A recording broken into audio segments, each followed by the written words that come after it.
জয় Hind. Defence একাডেমির অঙ্ক ক্লাসে সবাইকে স্বাগত। আজকে চলছে সময় এবং দূরত্বের অঙ্ক। এখানে আমাদের সুবীর দাসের বই থেকে 91-এর অঙ্কটা হচ্ছে। আমরা বইয়ের প্রতিটা অঙ্ক একদম ভালোভাবে প্রতিটা অঙ্কই করানো হয়, মানে এমন না যে কোনো কিছু স্কিপ করে যাওয়া হয়। তো 91-এর অঙ্কটা এখানে আছে, একটা দৌড় প্রতিযোগিতা হচ্ছে, যেটার দৌড় প্রতিযোগিতাটার ডিস্টেন্স হচ্ছে 1170 মিটার।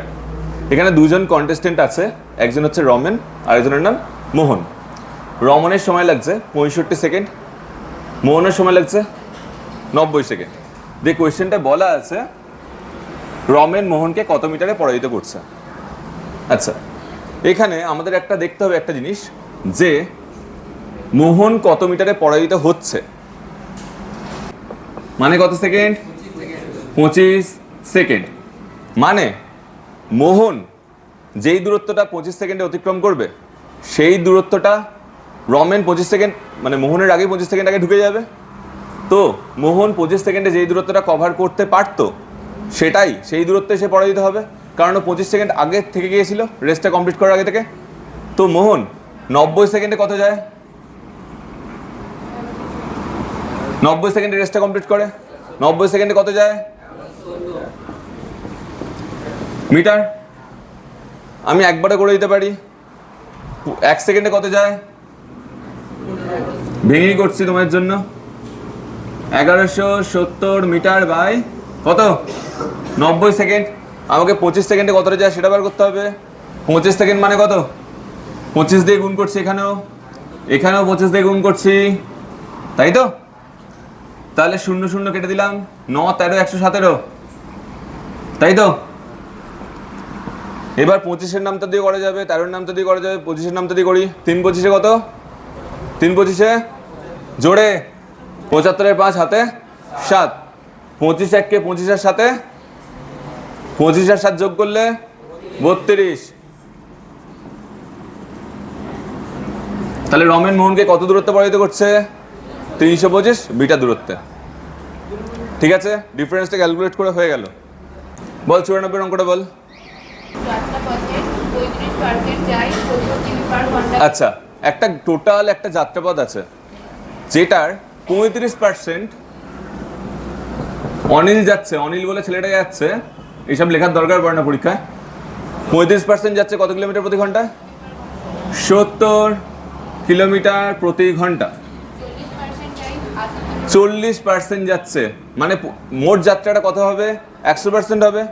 মোট যাত্রাপথে কত পার্সেন্ট হবে? 100% হবে।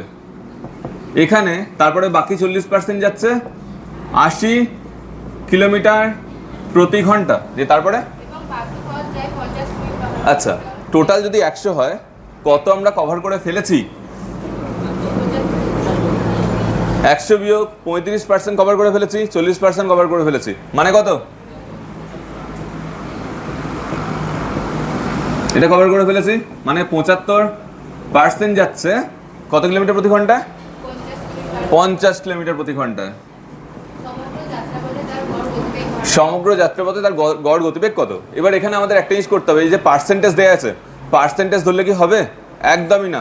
পার্সেন্টেজ ধরলে অনেক বেশি হয়ে যাবে, পার্সেন্টেজ ধরলে হবে না। এটাকে আমরা টোটাল যাত্রাপথ থেকে 100% মানে 100 কিলোমিটার ধরে নেব, তাই তো? তাহলে এটা কত? 100 কিলোমিটার। প্রথমেই আমি লিখতে পারতাম, তোমাদের বোঝানোর জন্য বোর্ডে পার্সেন্টেজ দিয়ে লিখলাম। তাহলে এটা কত হবে? 35 কিলোমিটার। এটা কত হবে? 40 কিলোমিটার। আর এটা কত? 25 কিলোমিটার। আমি তোমাদের আগেই বলেছি যে এখানে গড় গতিবেগ চেয়েছে। গতিবেগ সমান কি? Distance by time. গতিবেগ সমান স্পিড সমান কি হবে? Distance by time. ডিস্টেন্স কত? 100 কিলোমিটার। ডিস্টেন্স কত? 100 কিলোমিটার।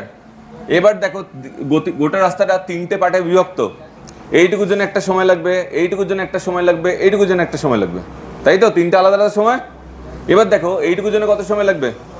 ডিস্টেন্স বাই স্পিড সমান টাইম।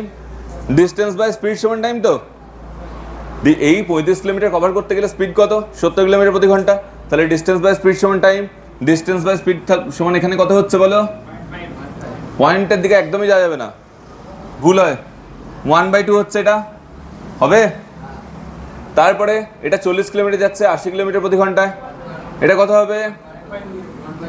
আবার পয়েন্টে যাবে না, 1/2, একই আসছে, তাই তো? এরপরে বাদ বাকি 25 কিলোমিটার যাচ্ছে 50 কিলোমিটার প্রতি ঘন্টা, এটা কত হবে বলো?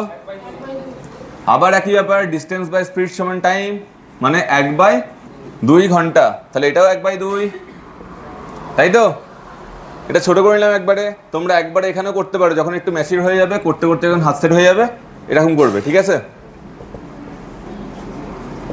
এবার ডিস্টেন্স 100, 2 2 2, লসাগু কত? 2 হবে, তাই তো? আর এখানে যেহেতু প্রতিটার হরে একই জিনিস আছে, তো এগুলো 1 + 1 + 1 হবে, 1 + 1 + 1, তিনটে 1 যোগ করলে কত হয়? 3। এবার এই 2টাকে কি নিচে রাখা যাবে? যাবে না, কিছি ওপরে চলে যাবে, তাহলে 200/3, 200/3 মানে কত?